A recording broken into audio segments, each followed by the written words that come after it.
Hey now fans of the DC Cinematic Universe, Matt Haywood here to review Shazam, or what I like to call a pretty solid live-action DC movie, which is a feat in and of itself. Shazam is definitely one of the better DC films to release over the past few years. It opts for a much more lighter tone than most recent DC live-action films, and while the narrative is much more jovial overall, it still manages to tell a story with emotion and great characters. The characters stand out for sure, and believe it or not, but the teen cast puts forward the best performances.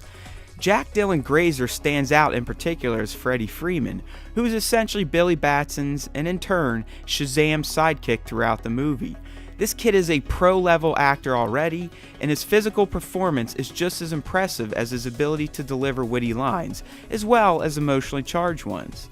He really helps to flesh out this film's place in the DCCU, and through him you get all sorts of Easter eggs and nods to other existing DCCU properties. I especially love the tie-ins this character throws out for Superman and Batman.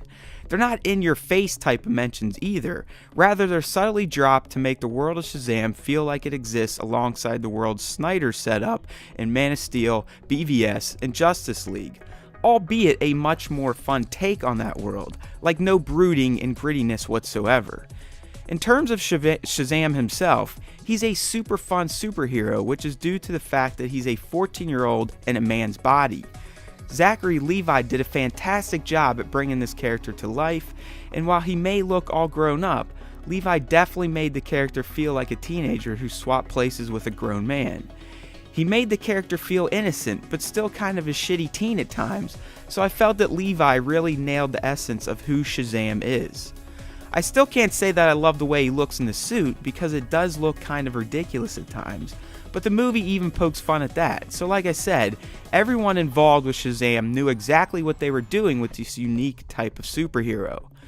You can't have a hero without a solid villain though, but luckily Mark Strong doesn't disappoint as Dr. Thad Savannah. I actually loved how this movie simultaneously told his origin story along with Billy Batson's. It provided a great contrast between their journeys, and it set up Savannah as a perfect foil to Batson. His story is just delivered in a way that I found to be unique. I mean, at times you almost feel like you're watching Savannah and not a movie about Shazam, but it completely works and makes the world and characters feel more authentic. Shazam also doesn't really opt for city-leveling cluster bang type of action either, so its fights and displays of superpowers are a bit more personal and toned down, which offers up a bit of a change from typical end-of-the-world type of end games that comic book movies put out. Shazam is definitely a winner, and it offers hope that the DCCU is getting itself back on track. It has a great cast of characters and actors that bring them to life. Its origin stories are told in a unique way by essentially mirroring the path of the villain with that of the hero. And more importantly, it's just fun as hell to watch thanks to some killer dialogue and its exciting and emotional plot.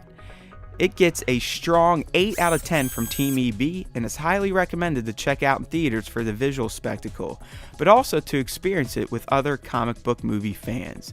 Thanks for watching. I'm Matt Haywood, signing off for EntertainmentBoo.com, where we make you a better geek one post at a time.